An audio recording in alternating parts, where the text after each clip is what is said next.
On y va ?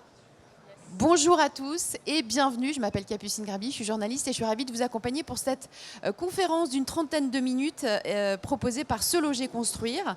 On va évoquer ensemble le marché de la construction et puis l'essor des villes moyennes depuis la crise Covid. Je voudrais vous présenter nos deux invités. Cécilia Rançon qui est porte-parole de Se Loger Construire, le portail d'annonces spécialiste du groupe Se Loger. Cécilia, bonjour et bienvenue. Vous allez donc nous apporter un éclairage sur l'évolution de la demande, de l'offre et des prix sur ce marché de la construction dans les villes moyennes. À mes côtés également, David Lacroix. Bonjour et bienvenue. Vous êtes constructeur mais aussi président pour l'Île-de-France du pôle Habitat FFB et vous allez nous nourrir de ce que vous observez sur le terrain. Vous allez également partager votre vision des opportunités du marché de la construction demain. Alors, on va commencer avec vous, Cécilia, si vous le voulez bien. Vous allez nous présenter ce jour les résultats de l'Observatoire du moral immobilier qui est réalisé par Se Loger, qui a été réalisé en mai dernier. Est-ce que vous pouvez nous en donner les contours et les principaux enseignements ?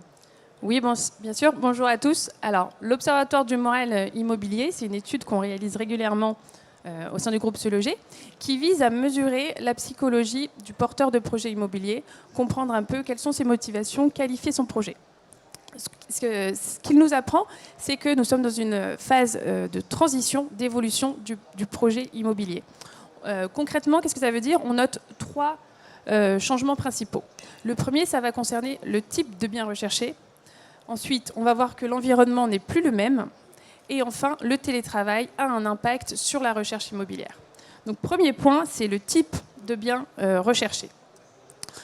41% des porteurs de projets immobiliers intéressés par l'immobilier neuf nous disent vouloir rechercher absolument une maison. 27% recherchent un appartement et 29% l'un ou l'autre en fonction des opportunités. Donc qu'est-ce que ça veut dire 41%? C'est quand même un chiffre qui est très important. Ça veut dire que finalement, presque un porteur de projet sur deux cherche une maison. Ça signifie que c'est une tendance qu'on a remarquée à la sortie de la fin du confinement, mais qui, un an après, est toujours là. Ce n'est pas un simple effet de mode après 3 mois passés dans un petit espace, c'est une vraie tendance, une vraie envie de la part des porteurs de projets immobiliers. Si on s'intéresse un petit peu plus à ces 41%, un autre indicateur qui est intéressant de regarder, c'est que 48% d'entre eux veulent faire construire une maison individuelle. C'est un chiffre qui est en progression de 7 points par rapport à février 2021. Donc en l'espace de 3 mois, cette tendance s'est renforcée. Ce que ça signifie, c'est que les porteurs de projets veulent vraiment de la personnalisation. On veut une maison qui nous ressemble, qui corresponde à notre mode de vie, à nos habitudes. Et c'est quelque chose qui est plus facile d'avoir quand on construit sa maison de A à Z plutôt que d'acheter dans un lotissement neuf. Deuxième tendance, deuxième changement qu'on remarque dans notre étude, c'est l'environnement. L'environnement dans lequel on va rechercher. Aujourd'hui, on a 2 fois plus de porteurs de projets immobiliers qui cherchent à habiter dans une ville de taille moyenne, de 20 000 à 100 000 habitants, plutôt que dans une grande agglomération de 100 000 habitants. On a vraiment cette tendance qui émerge. On préfère vivre dans une ville à taille humaine. On peut même citer l'exemple de Paris. Paris qui avant était plébiscité par 22% des porteurs de projets immobiliers. Aujourd'hui, il n'y a plus que 3% qui nous disent vouloir habiter dans Paris intramuros. Donc on voit qu'il y a cette tendance, en tout cas, qui se renforce. On peut même aller un petit peu plus loin en regardant 2 autres types d'habitats. C'est les petites villes de 2 000 à 20 000 habitants et les zones rurales. Donc ça, c'est 2 types d'habitats qui sont 3 fois plus plébiscités aujourd'hui qu'il y a un an. Donc on a vraiment cette tendance, on veut quitter un petit peu les grandes agglomérations pour retrouver une vie dans un cadre un petit peu plus petit, à taille humaine. Voilà. Et enfin, attention, certes, ils recherchent en zone rurale, mais l'accès Internet, c'est quelque chose qui va beaucoup ressortir aussi dans notre étude. Ça devient très important, même plus important qu'avant.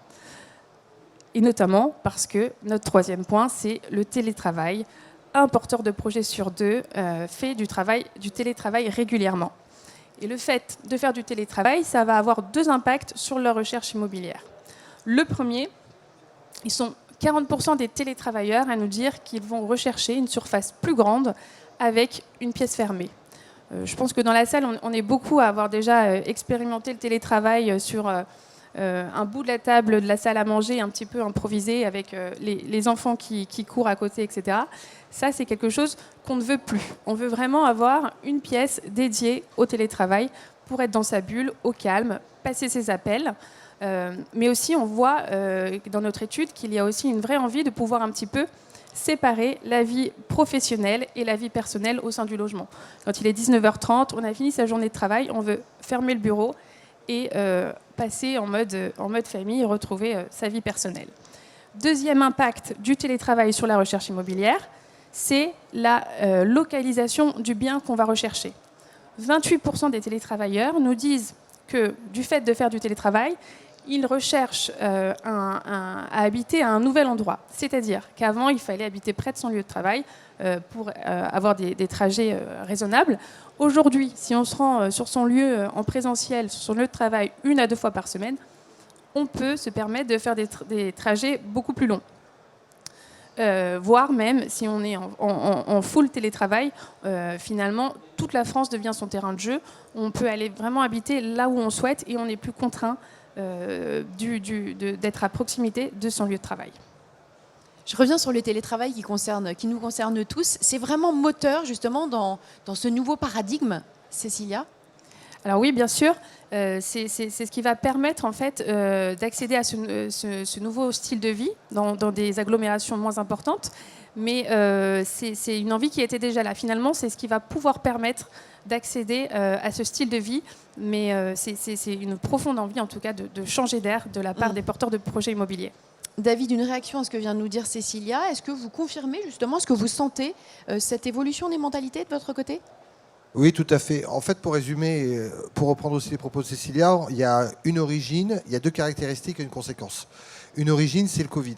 C'est le fait d'avoir été, pour la plupart, en tout cas sur les grandes agglomérations, enfermés dans des espaces qui sont mesurés, sans avoir possibilité de sortir, sans verre, sans jardin, des fois ni même terrasse et balcon.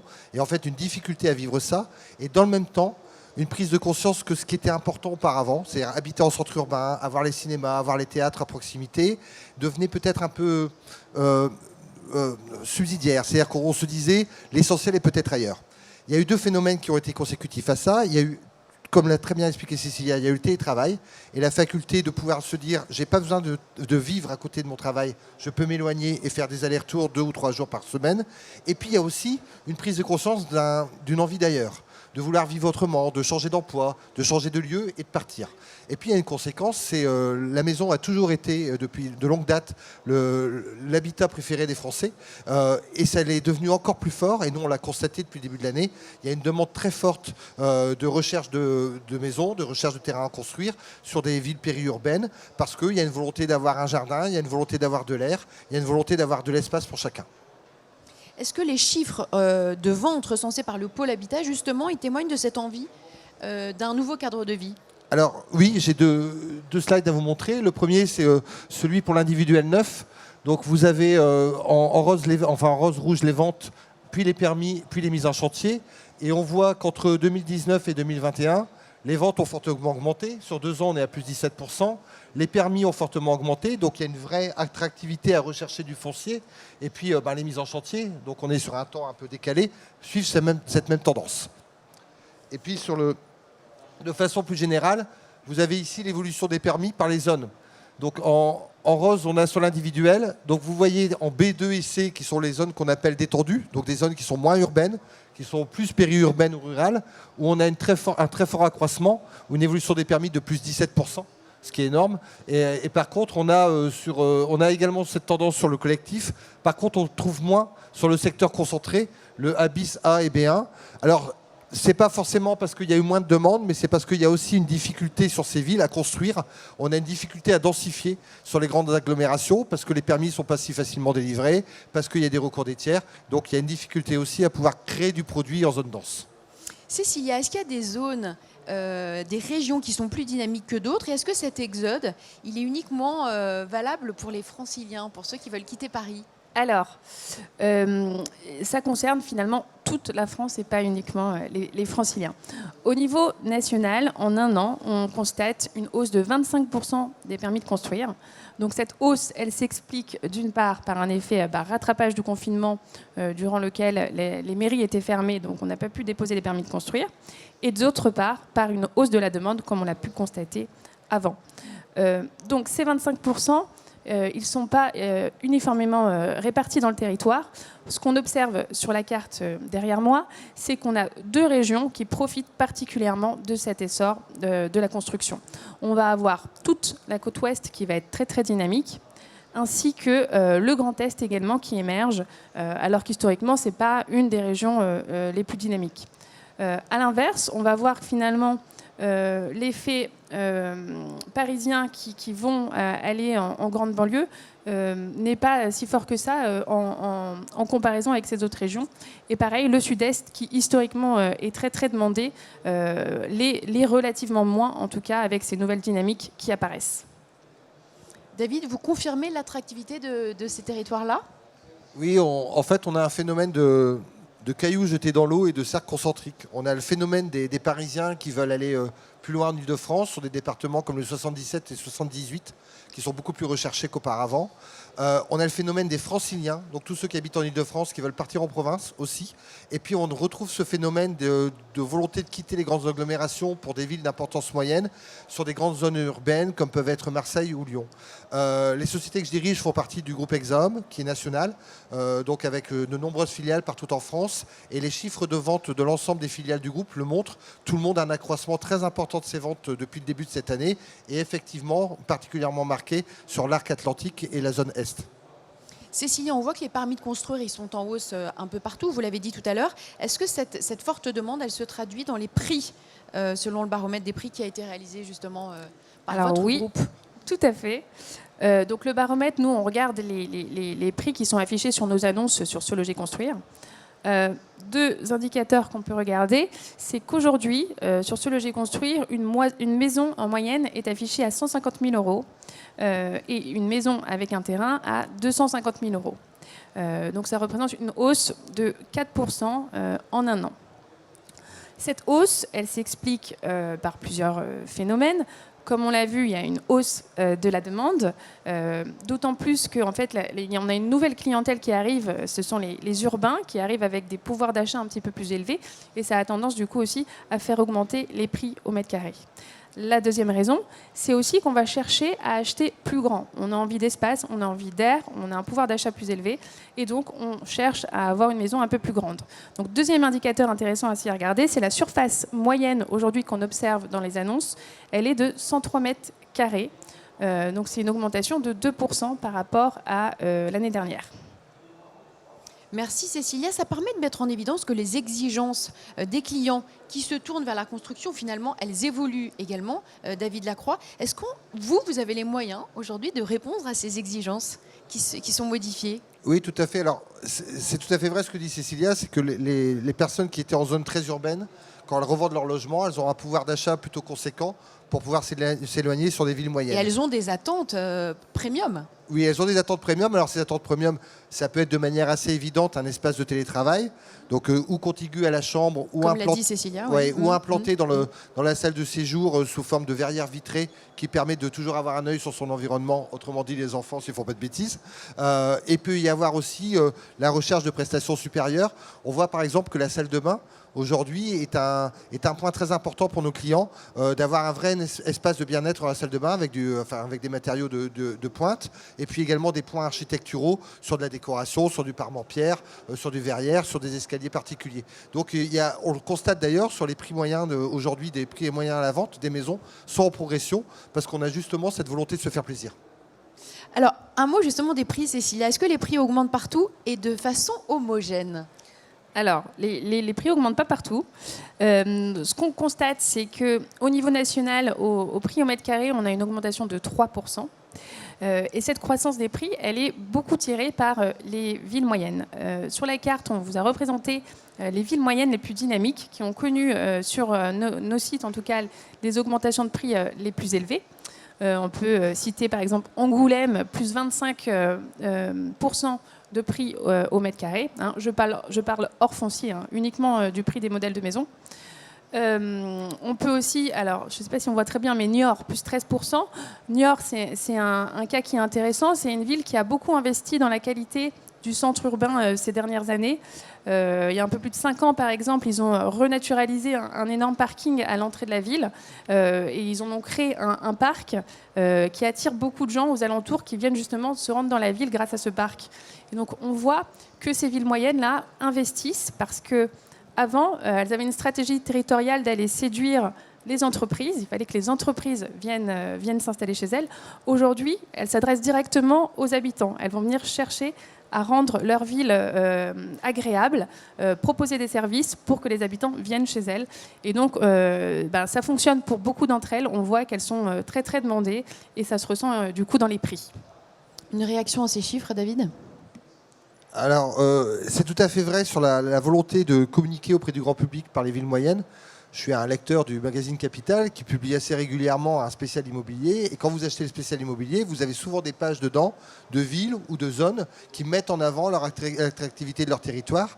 L'attractivité d'un territoire, c'est une connexion de transport, plus le train que l'avion. Parce que le train est réputé plus pratique, moins contraignant, plus le train que l'avion. Ça va être les connexions Internet et ça va être quelque chose d'agréable dans la ville ou autour. Donc bien sûr, ça va être le tissu scolaire, qu'est-ce qu'il offre, mais ça peut être l'attractivité d'une mer, d'une rivière, d'une zone de collines ou montagneuse qui permettent d'avoir des espaces où on respire, où on fait du sport, où on se retrouve avec sa famille. C'est-à-dire on a remplacé la sortie au théâtre avec la difficulté de trouver une place de stationnement durant 1 heure par la balade avec les enfants à vélo le long de la rivière. Il y a des villes de ce type. Effectivement, il y a Niort, il y a Vendôme. La ville de Vendôme qui est sur l'axe Paris-Tours, qui dispose d'une connexion TGV, qui est sur un prix immobilier dans l'ancien qui reste correct, accessible, un prix immobilier foncier qui reste correct également, et qui offre tous ces points d'attractivité. Cécilia, votre regard justement sur ces villes qui devraient connaître une croissance dans les années à venir, vous pouvez nous en faire un portrait robot, quelles sont-elles ? Alors, on a compilé les villes qui recensaient le plus de visites sur Se Loger Construire.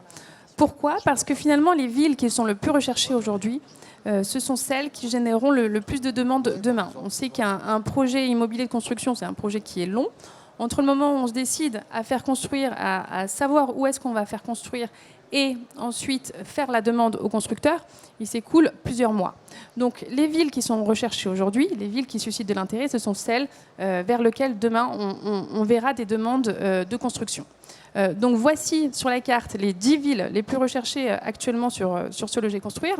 Donc on constate qu'il y a de nouvelles villes qui sont un petit peu apparues. Si on prend l'exemple de Compiègne, c'est une ville qui n'était pas du tout recherchée il y a encore 2-3 ans, qui avait peu d'intérêt de la part de nos internautes. Aujourd'hui, ça représente presque 2% du trafic sur Se Loger Construire. Donc 2%, c'est énorme quand on se dit qu'il y a plusieurs milliers de villes en France. Compiègne, l'intérêt, c'est que c'est une ville qui est à moins d'1 heure de voiture de Paris, à 30 minutes de Roissy-Charles de Gaulle. Donc ça, ce sont des villes qui suscitent de l'intérêt. On peut prendre également l'exemple d'Avignon. Avignon, c'est un peu moins de 3 heures en TGV de Paris. Donc ça aussi, c'est comme l'a dit David, c'est vraiment ce qui va faire la différence. Il faut que ce soit des villes qui soient bien desservies. Qu'est-ce que vous pensez de ce que vient de dire Cécilia ? Et à part Vendôme, il y en a d'autres, des villes qui émergent justement, auxquelles on ne penserait pas comme ça ? En Ile-de-France, par exemple, il y en a plusieurs. Il y a une forte demande sur Fontainebleau, parce qu'on n'est pas si loin que ça de Paris. On est à peu près à 45-50 minutes en train. On est sur une ambiance de ville qui est plutôt provinciale, qui dispose d'un bon tissu scolaire, qui est connecté, qui a l'autoroute. On peut avoir Meaux, qui commence à prendre. Donc, ce sont des villes qui restent à proximité de la capitale et qui permettent de faire des allers-retours dans la semaine qui sont plutôt facilités. Et puis après, on a des zones d'attractivité aussi en Normandie ou en Picardie, parce qu'on reste toujours connecté, toujours proche par le train et toujours possibilité de se rendre. Mais encore une fois, sur ces villes-là, vous pouvez avoir une population qui va être des gens qui vont être en télétravail. Donc ils vont faire l'aller-retour 2 ou 3 fois dans la semaine, mais vous pouvez avoir des gens qui recherchent carrément notre cadre de vie, qui quittent un emploi salarié, qui vont se mettre en indépendant et qui vont vraiment essayer de rester pas très loin d'une zone urbaine, mais tout en trouvant une proximité de la campagne. Comment tirer profit de ce fort engouement à venir justement sur ces villes moyennes ? Il faut créer du foncier pour pouvoir construire. Alors, ça paraît simple comme ça, c'est pas forcément simple au quotidien. Il y a de nombreux axes.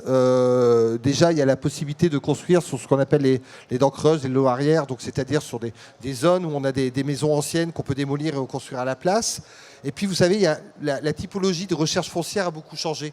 Dans les années 80-90, il était très courant, et je pense que dans l'assistance, on en connaît, voire même nos parents avaient cela, avaient des maisons, des pavillons entourés d'un jardin. On était plutôt sur des recherches de 1000 m². C'était à la mode d'avoir un grand terrain.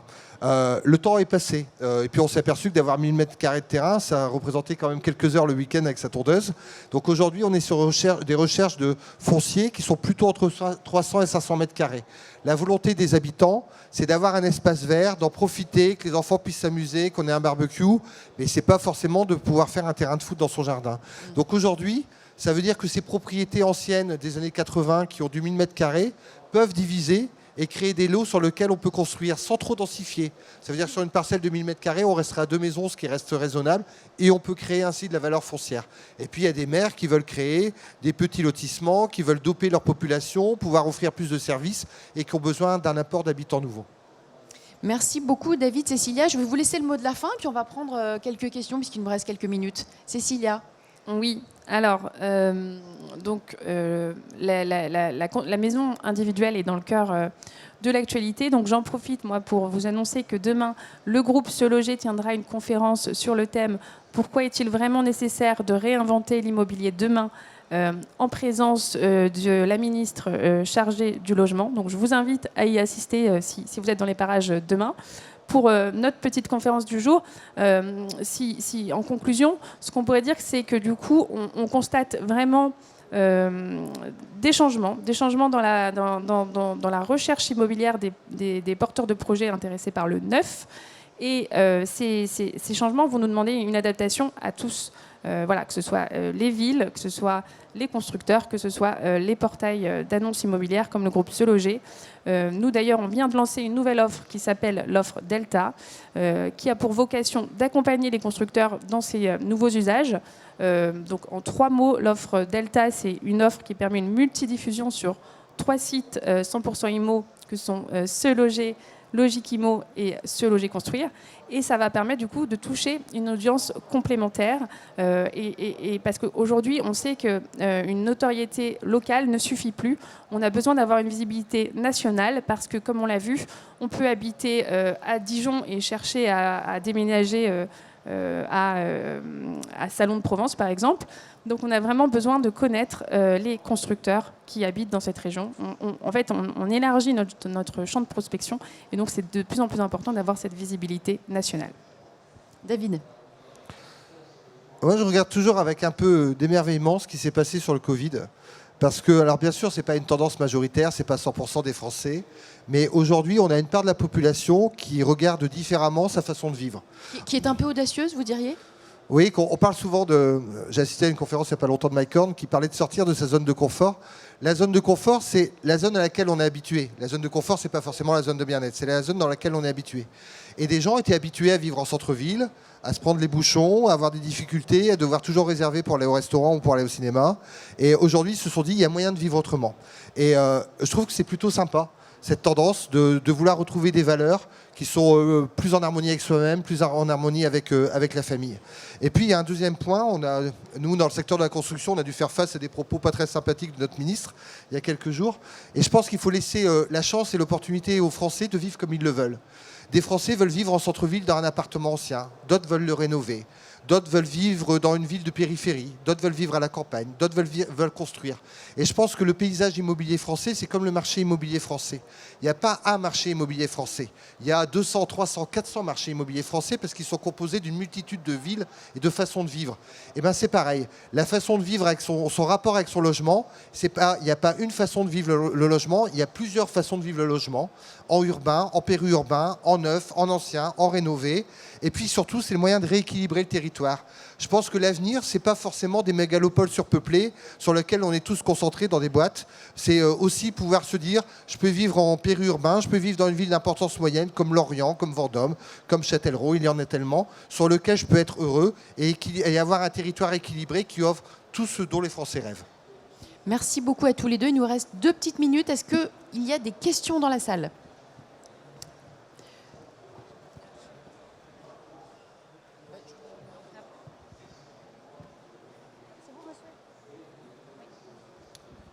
Oui, bonjour. J'aurais aimé savoir le surcoût de construction suite à la mise en place de la RE 2020, la nouvelle réglementation. Alors, je vais vous donner des fourchettes. Merci. Sur la RE 2020, vous avez 3 phénomènes qui sont importants. Vous avez le premier, c'est d'avoir, en règle générale, de disposer de volets roulants motorisés avec une gestion pilotée qui vous permet d'avoir le mode crépusculaire, c'est-à-dire que les volets s'abaissent lorsque vous arrivez au crépuscule. Le deuxième, c'est la PAC, la pompe à chaleur, qui devient quasiment généralisée dans toutes les maisons. Et puis le troisième, c'est le renforcement du bâti. Donc entre ces 3 éléments-là, on va être sur des fourchettes. Ça dépend d'où part le constructeur. Ça dépend quelle était sa notice auparavant. Est-ce qu'il part d'un point plutôt bas ou est-ce qu'il était déjà sur un bâti renforcé? Mais en règle générale, vous allez être entre 4 et 7%. Une question sur le prix des matières premières, son augmentation. Quel impact sur le prix du neuf? Un réel impact. Il y a une véritable augmentation. Alors, il y a plusieurs phénomènes, vous le savez. Toutes les matières premières ont augmenté. Il y a un deuxième point dont on parle moins, mais il y a aussi une explosion des coûts de transport. Si vous regardez la presse récemment, on est arrivé quasiment à un blocus. D'ailleurs, il y a beaucoup d'inquiétudes, et pas que sur la construction. Il y a beaucoup d'inquiétudes sur tous les biens de consommation. Il y a une saturation des containers, et j'ai appris que les containers, en fait, étaient fabriqués qu'en Chine. Donc, on a un goulot d'étranglement qui est terrible. Donc, il y a un impact qui, aujourd'hui, sur cette année, c'est là aussi, ça dépend avec quels matériaux on construisait, ça dépend avec quels industriels on travaillait. Mais vous avez un impact qui va être entre 4, 8, 9% à peu près sur les hausses du prix. Parce que la hausse des prix est réelle sur de nombreux matériaux. Vous avez des hausses des fois de 15-20% sur certains matériaux. La brique, les tuiles vont être amenées à augmenter. Les composants électroniques augmentent. Donc les chaudières, les packs augmentent. Les télésurveillances augmentent. Et d'après les échos que nous avons, l'augmentation va être encore continue sur l'année 2022, peut-être même l'année 2023. J'ai répondu à votre question? Merci. D'autres questions? Vous pouvez poser tout ce que vous voulez, même ce que vous n'avez jamais osé.